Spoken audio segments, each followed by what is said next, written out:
زندہ رہے حسین، زندہ رہے حسین، زندہ رہے حسین، زندہ رہے حسین۔ مولایا و مولا کل مومن و مومنہ، غدیر کے اعلان کے بعد آج کے بعد تو میرا بھی مولا بن گیا، مومن کا بھی مولا بن گیا، مومنہ کا بھی مولا بن گیا۔ اب نکلنا ہمیں اتنا علی علی کیوں کرتے ہو؟ ہم تو صحابہ کی سنت پہ عمل کرتے ہیں۔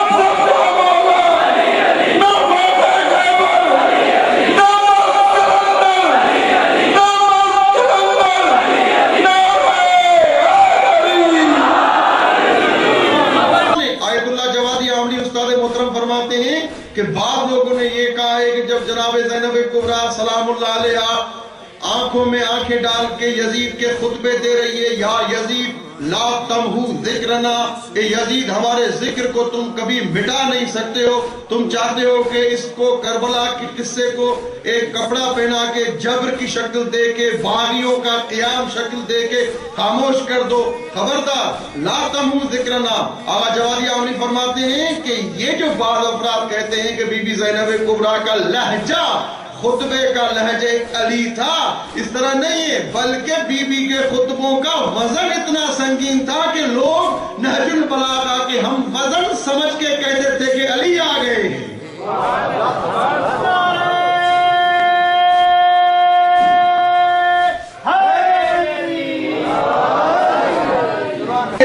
کہ ارشاد رب العزت حدیث قدسی میں ہوا، لولاک لما خلقت الافلاک، اے حبیب اگر تم نہ ہوتے تو میں کائنات کو خلق نہ کرتا۔ یہ آدھی حدیث آپ کو سنائی دیتی ہے، پوری حدیث اس طرح نہیں ہے۔ لولاک لما خلقت الافلاک، اے حبیب تم نہ ہوتے تو میں کائنات کو خلق نہ کرتا۔ حدیث کا فقرہ آگے بڑھا، ولولا علی لما خلقتک، اے حبیب اگر علی نہ ہوتے تو وہ تجھے بھی خلق نہ کرتا۔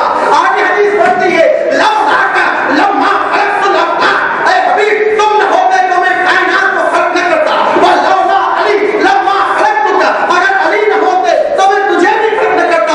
آگے جملہ بڑھا، ولولا فاطمہ، اگر فاطمہ نہ ہوتی لما خلقتکما، اے محمد نہ میں تجھے خلق کرتا نہ علی تجھے خلق کرتا۔ فقط مرد لوگ امام زمانہ کے سپاہی تھوڑی ہیں، عورتیں بھی امام زمانہ کی فوج میں ہیں، لیکن جو امام زمانہ کے ماننے والی عورت ہو، حسین ابن علی کے ماتم میں شرکت کرنے والی عورت ہو، فاطمہ زہرا کا نام اس کے بی بی فاطمہ زہرا کے نام سے مزین ہو، کسی کا فاطمہ نام ہے، کسی کا زہرا نام ہے، کسی کا ام البنین نام ہے، کسی کا سکینہ نام ہے، خبردار بی بی کا نام رکھنے کے بعد اگر تو نے بے پردگی کی، خود بی بی رو کے کہیں گی مجھے کتنی تکلیف ہوئی تو نے میرا نام رکھا۔ اپنی ماں بہنوں سے پوچھتا ہوں، 6 مہینے کا بچہ پانی کتنا پیتا ہے؟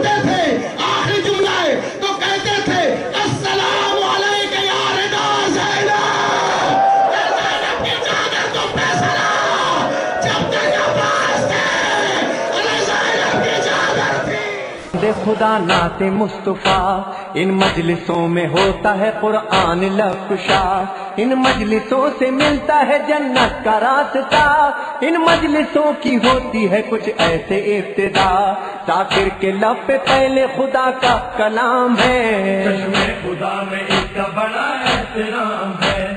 یہ مجلس حسین علیہ السلام محمد وآل محمد صلوات.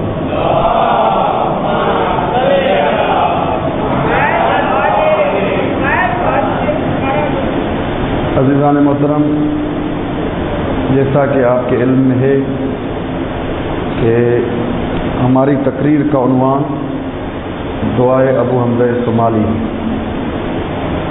اور یہ ایک عظیم دعا ہے کہ جس کو سحر کے وقت عرفاء اور علماء، صاحبان دل اور صاحبان بصیرت پڑھتے تھے مولا امیر المومنین علی بن ابی طالب علیہ السلام کے حرم میں.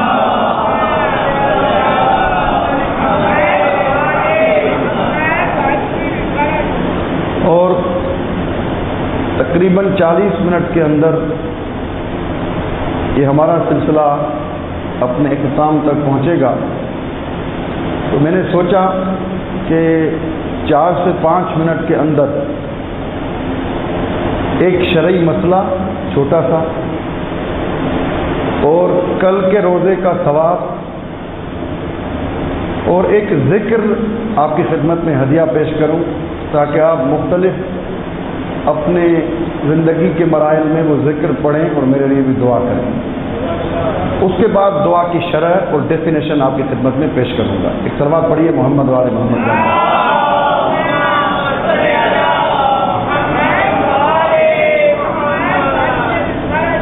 علماء فرماتے ہیں، عرفاء فرماتے ہیں، جس کو گھر کا پرابلم ہو، گھر نہیں مل رہا، گھر نہیں بن پا رہا، مشکلات ہیں گھر کے لیے، تو وہ جناب مسلم ابن عقیل سے توسل کرے. 2 رکعت آپ جناب مسلم ابن عقیل کی خدمت میں ہدیہ پیش کریں گے. اس سے پہلے مفاتیح الجنان میں جناب مسلم ابن عقیل کی ایک زیارت نامہ ہے ان کا، وہ پڑھیں گے. اس کے بعد 2 رکعت ان کی خدمت میں ہدیہ پیش کر کے دعا کریں گے، کیونکہ وہ عارف جو میرے استاد ہیں اس نے مجھے یہ ذکر تحفے میں دیا تھا. وہ فرماتے ہیں کیونکہ جناب مسلم ابن عقیل کو کوفے میں بے گھر شہید کیا گیا، اس لیے خدا نے جناب مسلم کو وہ مقام دیا ہے جو بھی ان کے ذریعے خدا سے مانگے گا اللہ اس کو گھر والا کر دے گا. صلوات پڑھیے محمد وآل.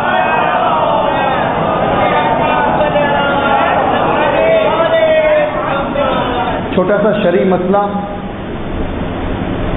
کہ جو شخص مریض ہے اور 2 ڈاکٹر اگر اس کو کہیں تو اس کے لیے روزہ رکھنا حرام ہے.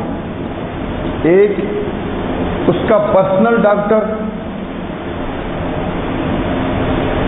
جس کے پاس پورا اس کا کیس ہے کہ اس کو کیا بیماری ہے، اس کے لیے روزہ رکھنا نقصان دہ ہے.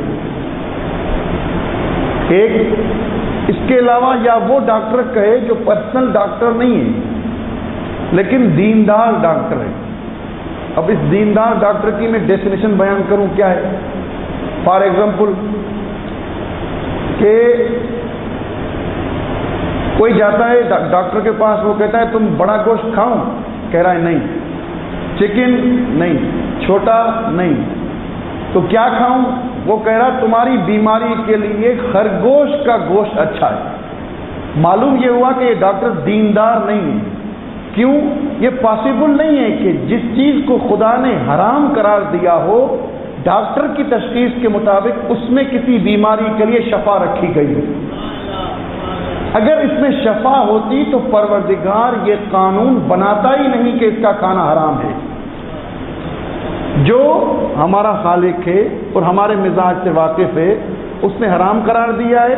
تو یہ ڈاکٹر دیندار نہیں ہے جو آپ کو اس قسم کا ڈاکٹر اگر کہے روزہ نہ رکھو تو آپ کے لیے روزے سے پرہیز کرنا ضروری نہیں ہے. یا آپ کا پرسنل ڈاکٹر یا وہ ڈاکٹر جو دیندار ہو، جس کی بات پہ عمل کیا جائے اور جس کی بات قابل اعتماد ہو. ایک چیز پر توجہ کیجیے گا وہ یہ ہے، بعض لوگ کہتے ہیں ڈاکٹر نے کہا ہے اللہ مجھ میں ہمت دے گا، میں روزہ رکھ رہا ہوں۔ مراجع اعظام کا فتویٰ یہ نہیں ہے کہ جو روزہ ڈاکٹر منع کرے پھر بھی رکھے اس کا روزہ صحیح نہیں۔ مراجع اعظام کا فتویٰ یہ ہے کہ اگر وہ روزہ رکھے گا تو اس کا روزہ رکھنا حرام ہے، وہ دن اس نے حرام کام کیا۔ کیوں کہ خود خدا نے کہا ہے کہ تم ہر چیز کے لیے اس کے اسپیشلائسٹ کی طرف رجوع کرو۔ بیماری کا اسپیشلسٹ کون ہے؟ ڈاکٹر ہے۔ کیونکہ ڈاکٹر کا تم عمل نہیں کر رہے ہو کہنے کی، تو یہ ایک مثال کے طور پہ کسی کی نماز قصر ہے، 2 رکعت ہے، سفر میں، وہ کہنے 4 پڑھوں گا، یہ نہیں ہے کہ اس کی نماز قبول نہیں ہوگی، بلکہ اس نے حرام کام کیا ہے۔ کیوں کہ خدا نے کہا کہ نماز تمہاری قصر سے 4 رکعت پڑھ لی۔ تو یہاں بھی یہی ہے، ڈاکٹر کہہ رہا ہے نہ رکھو، اگر ہٹ درمی کر کے رکھ رہا ہے تو اس کا فقط نہ صرف روزہ صحیح ہے بلکہ اس کا یہ روزہ رکھنا حرام تھا۔ صلوات پڑھیے محمد والے محمد۔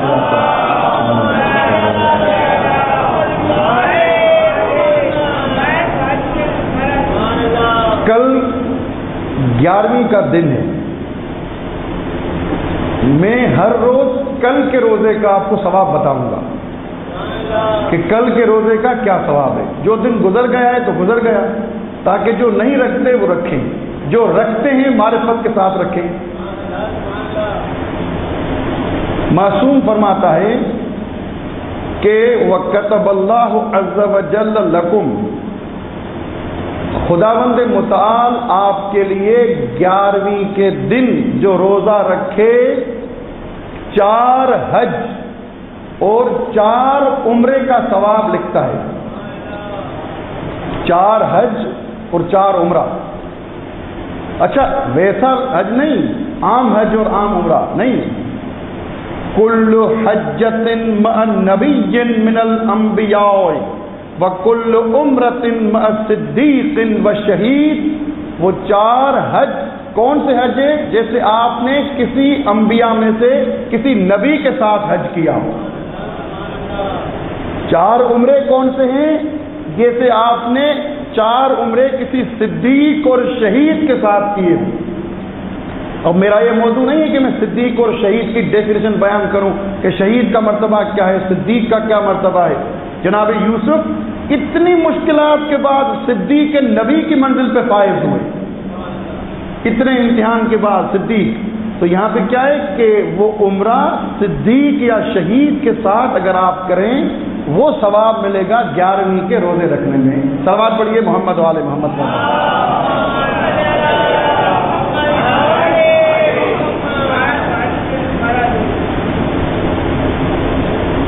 دعائے ابو حمزہ صومالی جو ہمارا موضوع سخن ہے، آغا قاضی طباطبائی رحمۃ اللہ علیہ استاد محترم مرحوم آیت اللہ العظمیٰ بہجت کے استاد تھے عرفان میں، جو اہل دل تھے، اہل سیر و سلوک تھے۔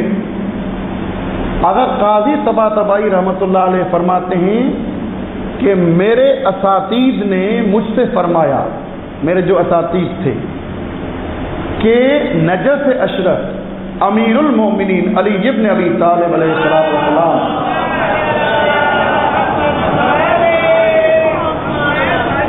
کے حرم میں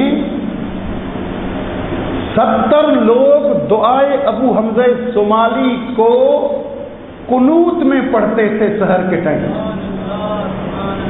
توجہ کیجیے گا جس جملے کی طرف میں اشارہ کرنا چاہتا ہوں، دعائے ابو حمزہ صومالی کو آغا بہجت فرماتے ہیں استاد محترم کہ میرے استاد قاضی طباطبائی نے کہا کہ میرے اساتید نے فرمایا کہ 70 لوگ، قاضی طباطبائی کوئی عام شخصیت نہیں ہے، آغا بہجت کے استاد ہیں، اور قاضی طباطبائی کا ایک قول عجیب قول ہے کہ جو اول وقت نماز پڑھے اور کسی مقام پہ نہ پہنچے تو قاضی پہ لعنت بھیجے۔ اتنی اول وقت نماز پڑھنے کی فضیلت ہے۔ صلوات پڑھیے محمد والے محمد۔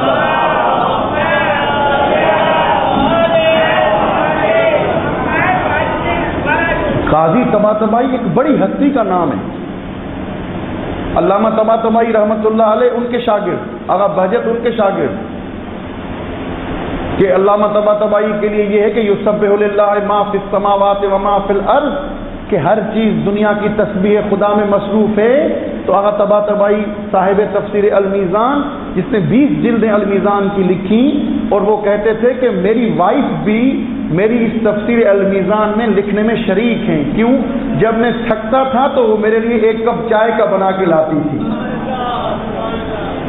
جو بھی دین کا کام کرتے ہیں کم از کم جا کے اپنی وائف کا شکریہ ادا کریں کہ وہ حوصلہ آپ کو دیتی ہیں، تحمل کرتی ہیں کہ آپ باہر جا کے دین کا کام کریں، اور وہ آپ کے بچوں کو پالتی ہیں اور آپ کے بچوں کی خدمت کرتی ہیں، لہذا وہ بھی شریک ہیں. آغا طباطبائی نے فرمایا، وہ بھی ان کے شاگرد، کہ بعض افراد ایسے ہیں یسبح للہ ما فی السماوات و ما فی الارض، جو چیز زمین اور آسمان ہے اللہ کی تسبیح کر رہی ہے، کا بعض ایسے لوگ ہیں جو تسبیح خدا کو سنتے ہیں. پھر آغا طباطبائی کے شاگرد نے کہا یہ آغا طباطبائی نے انکساری کی، اصل میں خود آغا طباطبائی ہیں جو ہر چیز کی تسبیح خدا کو سنتے ہیں. یہ کون ہے؟ یہ شاگرد ہیں آغا قاضی طباطبائی کے. 70 لوگ نماز سحر کے وقت قنوت میں پڑھتے تھے. پھر آغا بہجت فرماتے ہیں قاضی طباطبائی نے یہ کہا کہ میرے دور میں 3 یا 4 لوگ ایسے ہیں جو حرم امیر المومنین میں سحر کے وقت دعائے ابو حمزہ سمالی پڑھتے ہیں.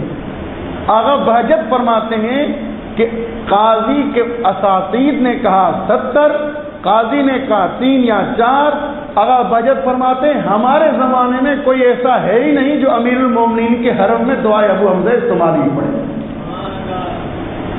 اتنی عظیم دعا ہے کہ عرفاء اور بزرگان کسی مقام پہ اگر پہنچے تو ان کو باڈی پاور کی ضرورت نہیں تھی، ان کو سول پاور کی ضرورت تھی، ایک روحانی غذا کی ضرورت تھی. نجف اشرف کی گلیوں سے اگر لوگوں کے کھائے ہوئے تربوز کی کھالوں سے پکایا ہوا سالن کھاتے تھے تو ان کو یہ روحانی طاقت تھی کہ جس کی وجہ سے ان کا سائیکالوجی میں یہ چیز ثابت ہوئی ہے کہ روح اگر پاورفل ہوگا تو اس کا جسم کبھی کمزور نہیں ہوگا. اگر روحانی طاقت سے کمزور یعنی نہیں کہ موٹا ہوگا، یعنی اس کے جسم میں وہ توان ہوگی، وہ طاقت ہوگی جس کے ذریعے وہ ڈیفینس کر سکے گا مختلف جراثیم کے، جس جراثیم کے ذریعے مختلف بیماریاں ہوتی ہیں.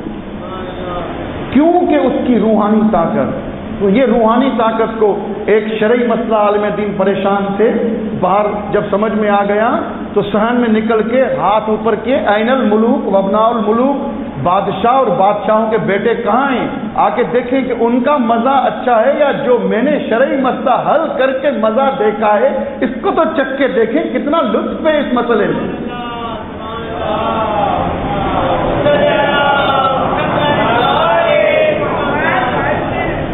دعائے ابو حمزہ سمالی میں. اور ایک چیز کی طرف ضرور توجہ کیجیے گا کہ ائمہ طاہرین علیہم الصلاۃ والسلام جس شخص کو جو دعا تعلیم دیتے ہیں اس شخص کی شخصیت کا بھی دعا کے ذریعے ہمیں اندازہ پتہ چلتا ہے. اگر دعائے کمیل کو مولا کائنات نے سکھائی، معلوم ہوتا ہے کہ کمیل میں وہ ظرف تھا کہ مولا نے دعائے کمیل سکھائی. اگر کوئی حدیث، اگر کوئی امام کسی کو سکھاتے ہیں، سلمان کو ایک حدیث، ابو ذر کو دوسری حدیث، پیغمبر کے پاس مختلف لوگ آتے ہیں، کسی کو ایک حدیث کسی کو دوسری، کہتے ہیں یا رسول اللہ یہ کیا ہے، تو کہتے ہیں جس کا جتنا ظرف ہے میں حدیث ویسی سناؤں گا. تو دعائیں اگر کسی کو امام تعلیم دیتے ہیں دعائے کمیل، جب ہم کمیل کی فضیلت کا ہمیں پتہ نہیں، دعائے کمیل پڑھ کے ہم سمجھ جائیں گے اس کا ظرف اتنا تو تھا کہ علی نے دعائے کمیل اس کے حوالے کی. اور اسی طرح دعائے ابو حمزہ سمالی ہے. دعائے ابو حمزہ سمالی کے وہ مطالب، وہ عالی مضامین ہمیں بتاتے ہیں کہ اتنی تو دعا بلند ہے جس کے ذریعے ہمیں ابو حمزہ سمالی کی شان اور قدر اور منزلت معلوم ہوتی ہے.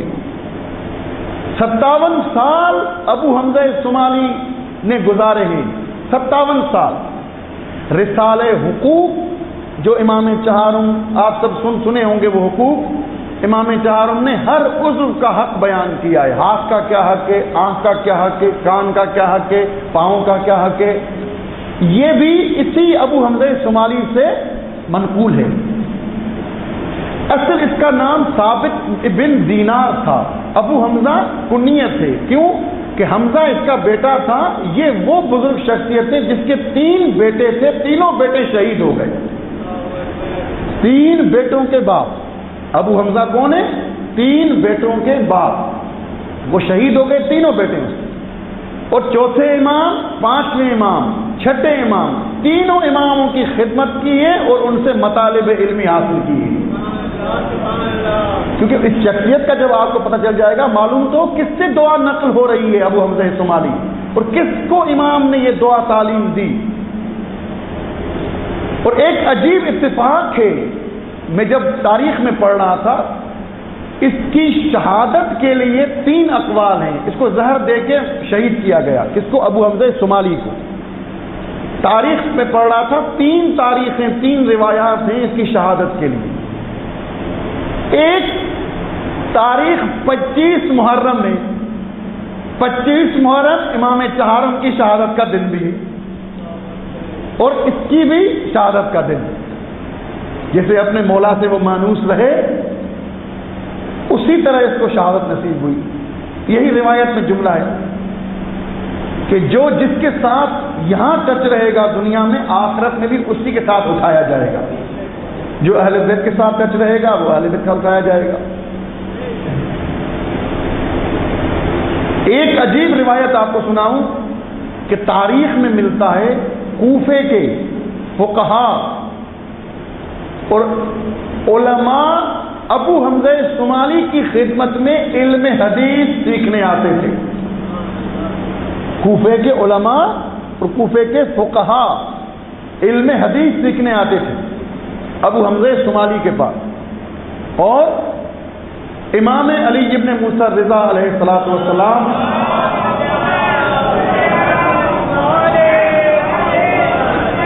فرماتے ہیں ابو حمزہ شمالی کون ہے؟ ابو حمزہ شمالی فی زمانہ کل سلمان الفارسی فی زمانہ. ابو حمزہ شمالی کا اپنے زمان میں وہ مقام ہے، اپنے زمانے میں، جیسے جناب سلمان فارسی کا مقام تھا. صلوات بلند آواز سے پڑھیں محمد علیہ وسلم.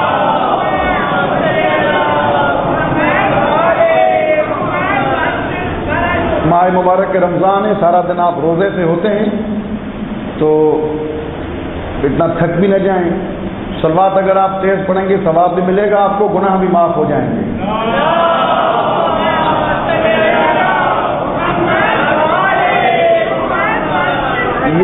یہ مطمئن رہیں کہ میں ٹائم سے پہلے ختم کروں گا اور کرتا ہوں. کیوں کہ میں 2006 میں لیسٹر میں گیا تو انہوں نے کہا مولانا آپ مجلس ٹائم پہ ختم کیجیے گا. ایک بڑی جماعت ہے آپ کی انگلینڈ میں لیسٹر میں. تو میں نے کہا کوئی مولوی ٹائم زیادہ پڑھ ہی نہیں سکتا ہے. کہا کیوں؟ میں نے کہا آپ نے سامنے اتنی بڑی گھڑی رکھی ہے کہ اگر مولوی کہے میں نے گھڑی نہیں دیکھی تو انشاءاللہ وقت پہ ہی ختم ہو جائے گی. صلوات پڑھیے محمد علیہ محمد.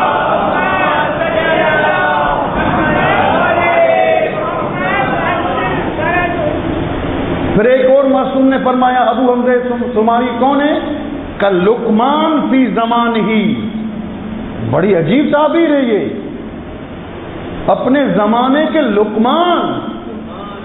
لقمان کے لیے ایک قول یہ ہے کہ وہ نبی تھے، ایک قول یہ ہے کہ فقط حکیم تھے. اگر حکیم بھی مانا جائے تب بھی جناب ابو حمزہ شمالی کے لیے روایت بڑی شان والی ہے کہ اس کو جناب لقمان نبی سے تشابہ دیا گیا ہے، تشبیہ دی گئی. اور دعائے ابو حمزہ شمالی کا ایک ایک جملہ، کیونکہ آج 10 ماہ مبارک رمضان ہے تو مجھے چند جملے جو آج کی مناسبت ہے اس پر بھی پڑھنے ہیں. دعائے ابو حمزہ شمالی میں اور دوسری دعاؤں میں، بالخصوص امام سجاد علیہ الصلوۃ والسلام کی دعاؤں میں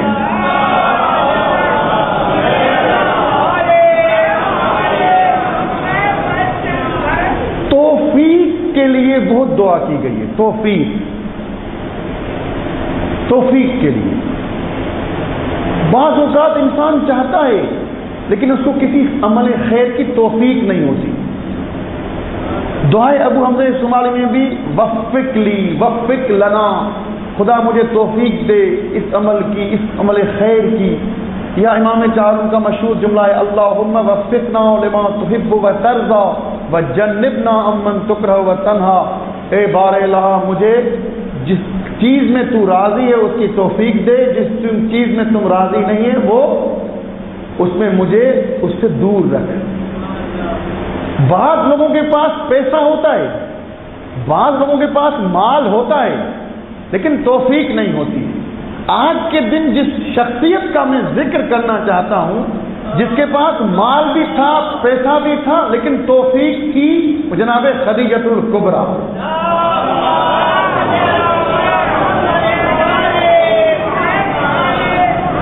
کون سی خدیجہ؟ کہ کانت تدعا فی الجاہلیت بالطاہرۃ لشدت عفافها وصیانتها۔ یہ معصوم کا فرمان ہے، جناب خدیجہ کو جاہلیت کے دور میں یعنی اسلام سے پہلے تقوی اور پرہیزگاری کی شدت کی وجہ سے ان کو طاہرہ کا لقب دیا گیا تھا۔ یہ جناب خدیجہ کی عظمت ہے، طاہرہ کا لقب۔ اور ایک خواب جناب خدیجہ نے دیکھا تھا۔ وہ خواب کیا تھا کہ مکے سے ایک سورج اور نور طلوع ہو رہا ہے جو آ کے جناب خدیجہ کے گھر پہ ٹھہر رہا ہے اور پوری دنیا کو نورانی کر رہا ہے۔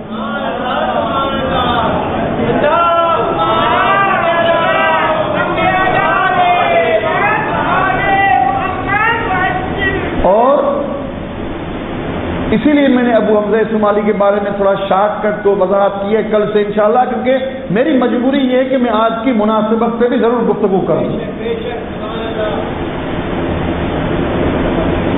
ورقت ابن نوفل چچا تھے جناب خدیجہ کے، ان کے پاس آئیں، اپنا خواب بیان کیا۔ جب خواب بیان کیا کہنے لگے ہاں یہ تمہارے لیے بڑی خوشی کی بات ہے کہ تمہارے گھر سے اللہ دنیا کو نورانی کرے گا۔ یہ ورقت ابن نوفل کا بیان تھا۔ اور ایک یہودی عالم دین جب کائنات کے نبی کعبۃ اللہ کے ساتھ تھے تو کہنے لگے کون سی ایسی عورت ہے جس کے لیے فخر ہو کہ اس شخص کے ساتھ شادی کرے؟ تمام عورتیں ہنسنے لگی کہ یہ تو یتیم ہے، اس کے پاس کچھ نہیں ہے، اس کے ساتھ شادی کون کرے گا؟ اس یہودی عالم دین کو گھر پہ بلایا جناب خدیجہ نے، وہ دیکھ رہی تھی۔ جب بلایا تو کہا اے یہودی عالم اتنا بتاؤ اس شخصیت میں کون سی ایسی صفت ہے کہ جس کے لیے تم کعبۃ اللہ کے پاس کہہ رہے تھے کس کے لیے فخر ہے کہ کوئی اس سے شادی کرے؟ کہا اس لیے کہ میں اس میں نبوت کی نشانیاں جو میں نے توریت میں پڑھی ہیں وہ دیکھ رہا ہوں۔ صلوات تو پڑھیے نا محمد اور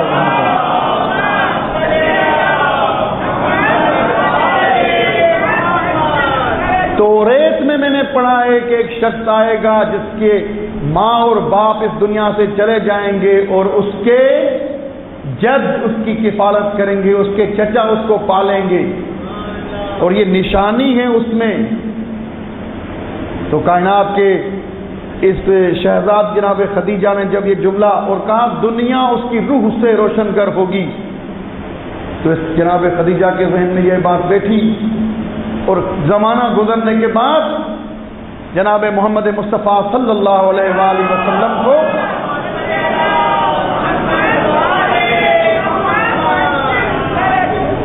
بلایا اپنے گھر۔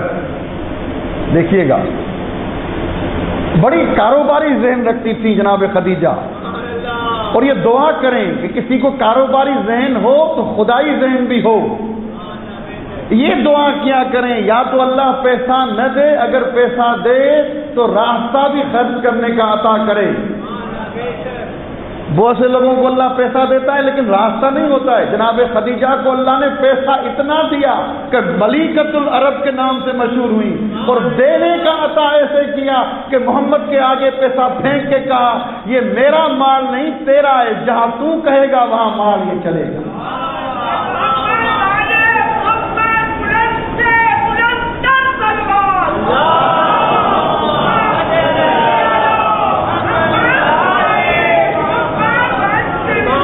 جناب خدیجہ کیوں کہ کل کوئی میرے بعد کوئی نبی کو تانا نہ دے, تیرے پاس تو پیسہ ہی نہیں تھا, تو تو یتیم تھا, ابو طالب نے تیری کفالت کی اور خدیجہ نے تجھے مال دیا, یہ میرا مال نہیں یہ محمد کا مال ہے. جناب خدیجہ کی یہ عظمت ہے. کہا کہ جب کاروبار کے لیے جاؤ دوسروں کو ایک حصہ دوں گی, تمہیں میں ڈبل دوں گی جو بچا کے آئے.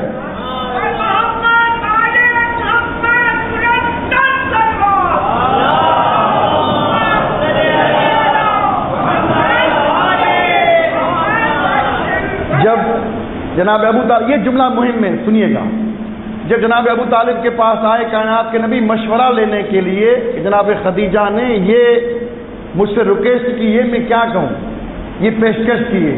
اب جملہ ایک سنیے گا, یہ آپ لوگوں کے لیے بہت ضروری ہے.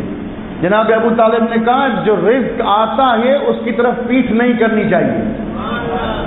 کبھی کبھی ہم کاروبار میں آتے ہیں, ایک آرڈر ہوتا ہے, سوچتے ہیں کل تک اس کو ٹال دیتے ہیں اور کل وہ آرڈر ہی کینسل ہو جاتا ہے. جو رزق آپ کی طرف آئے اس کو پیٹھ نہ کیجیے, یہ سمجھیے کہ آج کے دن یہ مقدر ہوا تھا, پتہ نہیں کل ہو یا نہ ہو.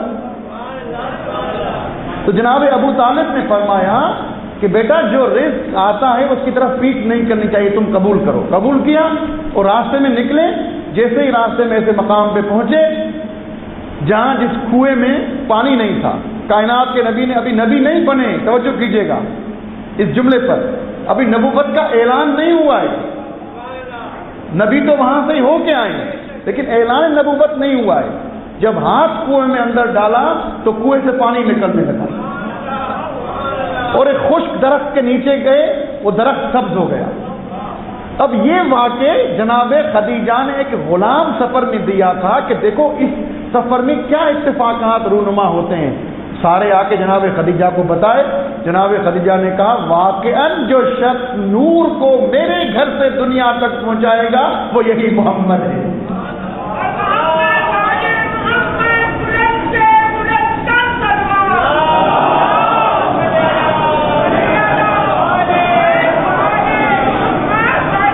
شادی ہو گئی. ایک جمعہ جناب خدیجہ کے سلسلے میں, جناب خدیجہ کی وفات کے بعد کائنات کے نبی بھیڑ کاٹتے تھے اور بھیڑ کے ٹکڑے ٹکڑے کر کے جناب خدیجہ کی سہیلیوں میں بانٹتے تھے. تو کائنات کے نبی کی زوجہ نے کسی نے اعتراض کیا کہ یہ کیا کام ہے. کہا تمہیں پتہ نہیں ہے, انی لأحب حبیبہا, اس لیے میں ان میں گوشت بانٹتا ہوں کہ یہ میری خدیجہ کے چاہنے والی ہیں. جناب خدیجہ سے ان لوگوں کی محبت تھی. اور جبریل نے آ کے کائنات کے نبی سے کہا ہذہ خدیجہ فقر من ربہا ومنی وبشرہا بیتا فی الجنہ. اے پیغمبر تو میری اور اللہ کی طرف سے اس خدیجہ کو بشارت دو کہ اللہ نے تیرے لیے گھر میں ایک بیت خریدا ہے. کیوں؟ جو مال تھا تم نے اللہ میرے راستے میں خرچ کیا ہے. اب وفات کے وقت بھی اللہ نے کفن بھی اپنی طرف سے بھیجا. بس کفن بھی اپنی طرف سے بھیجا. اور وصیتیں کیا ہیں؟ میں نے کافی باتیں چھوڑ دی اس لیے کہ وقت کی پابندی بہت ضرور ہے ایک ذاکر کے پڑھنے کے لیے. ڈسپلن سب سے پہلی شرط ہے. جناب خدیجہ کی آپ وصیتیں دیکھیں. ایک وصیت کائنات کے نبی کو یہ کی کہ اگر مجھ سے کوئی تمہیں اذیت ہوئی ہو تو مجھے معاف کر دو. بڑی معرفت ہے, بڑی معرفت ہے. کہا خدیجہ جب کوئی نہیں تھا تم نے میری مدد کی, تم سے مجھے کوئی بھی تکلیف نہیں ہے, کوئی بھی اذیت نہیں ہے. اور ایک دوسری وصیت یہ چیز کہ میری بیٹی فاطمہ 5 سال کی ہے، اس کا خاص خیال رکھنا، کوئی اس کو اذیت نہ کرے، کوئی اس کو غلط نگاہ سے نہ دیکھے، کوئی اس سے اکڑ کے بات نہ کرے، یہ لفظ روایت کے ہیں۔ اور اے محمد اس بات کا خیال رکھنا کوئی اس کو تماشا نہ مانے۔ جناب خدیجہ کی وصیتیں ہیں، اور ایک وصیت جو کی ہے وہ کہا یا محمد مجھے شرم آ رہی ہے، وہ وصیت میں تمہیں نہیں بتاؤں گی، میں اپنی بیٹی فاطمہ کو بتاؤں گی۔ جناب فاطمہ کو بلایا، کہا بیٹا اپنے بابا سے یہ کہو کہ میں نے سنا ہے قبر کا عذاب بہت سخت ہے، قبر کا عذاب بہت سخت ہے۔ جب تمہارے اوپر پہلی وحی نازل ہوئی تھی، اس وقت جو ردا تم نے ابا اوڑی تھی وہ ابا مجھے دے دو، میں کفن اس کا کروں، اس ابا کا کفن۔ یہ مسائل کے جملے ہیں، ایک ابا کائنات کے نبی کی، اور ایک جبریل جب آسمان سے آیا برجستہ دور پہ ایک کپڑا لے کے آیا آسمان سے، کہا یہ کفن بہشتی ہے، خدیجہ نے جو کچھ خدیجہ کے پاس تھا ہمارے حوالے کیا، اب خدا کہتا ہے کفن بھی میں اپنا خدیجہ دوں جو میں بھیجوں گا۔ جناب خدیجہ کی یہ عظمت ہے، یہ شان ہے جناب خدیجہ کی، اور اتنی بڑی عزت ہے، اتنا بڑا احترام ہے کہ خود کائنات کے نبی جا کے جناب خدیجہ کی قبر میں سوئے ہیں۔ اور یہ توجہ کیجیے گا اس جملے پہ، بس میرے پاس 5 منٹ میں 2 یا 3 مسائل پڑھوں گا، وقت سے پہلے ختم کروں گا۔ توجہ کیجیے گا اس جملے پر کہ جب جبریل کفن لایا ہے اوپر سے تو کہا میں ایک دستور لایا ہوں خداوند متعال کی طرف سے، کیا ہے کہ حبیب خدیجہ کو غسل بھی تم دینا، کفن بھی تم دینا۔ اس کے بعد قبر میں لیٹے ہیں، قبر میں لیٹنے کے بعد ان کو خود قبر میں سلایا ہے۔ اتنی عظیم بیوی ہیں، اس کو خدا نے مال دیا تو مال کے خرچ کرنے کا طریقہ بھی دیا۔ دعائے ابو حمزہ صومالی کے بعد مطابق توفیق بھی عطا کی۔ کل سے ہم تفصیلی جملے پڑھیں گے، دعائے ابو حمزہ صومالی کے وضاحت کریں گے۔ ایک جملہ مصائب کا آپ کی زحمت تمام پتہ ہے نا کہ سید الشہداء اور اہل بیت پہ رونے سے رمضان المبارک میں گناہ معاف ہوتے ہیں۔ جو خدا سے گناہ معاف کرانے کی نیت سے آیا ہے، جناب خدیجہ نے کیا وصیت کی